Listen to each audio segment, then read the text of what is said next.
সম্মানিত সুধী মুসলিম প্রিয় তাওহীদি জনতা, আমি আপনাদেরকে একটি কথা জিজ্ঞেস করি।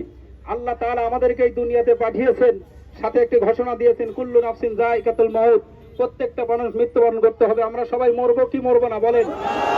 মৃত্যু যেহেতু আমাদের মরতেই হবে, কিন্তু একটি জিনিস সিদ্ধান্ত নিতে হবে। মানুষ কিডনি ড্যাম হয়ে মারা যায়, লাঞ্চে পানি লেগে মারা যায়, অ্যাক্সিডেন্ট হয়ে মারা যায়।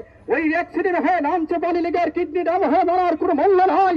আমি যদি শাহাদাতের মৃত্যুবরণ করতে পারি, শহীদ হয়ে যদি মরতে পারি, তাহলে আমার জন্য জান্নাত অপেক্ষা করবে। আমি শহীদ চাই না, চাই না, আমার জীবনের শহীদ হইতে চাই না, চাই না। স্পষ্ট ভাষায় বলে দিতে চাই, ফিলিস্তিনের উপর যে নির্যাতন আর জুলুম চলতেছে, ধৈর্যের বাঁধ ভেঙে গেছে। মুসলমান বন্ধু আমার, বাংলাদেশ থেকে যদি, এদেশ থেকে যদি ফিলিস্তিনকে স্বাধীন করার জন্য যদি লং মার্চ করার প্রয়োজন হয়, যুদ্ধ করার প্রয়োজন হয়, জীবন দেওয়ার প্রয়োজন হয়, বুকের দাদা রক্ত জমিনে ভেবে ময়দানে দেওয়ার জন্য কারা কারা রাজি আছেন? আমি বাংলাদেশ সরকারের কাছে আবেদন করব, আমাদের যে মুসলিম ভাই বোনদের উপর যে নির্যাতন অবিলম্বে বন্ধ করার ব্যবস্থা করেন।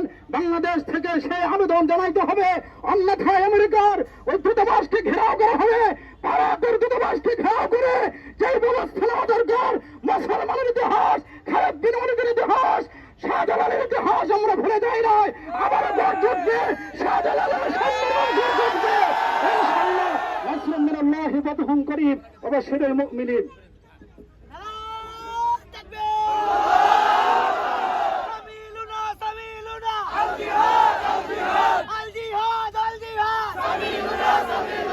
সংগ্রামী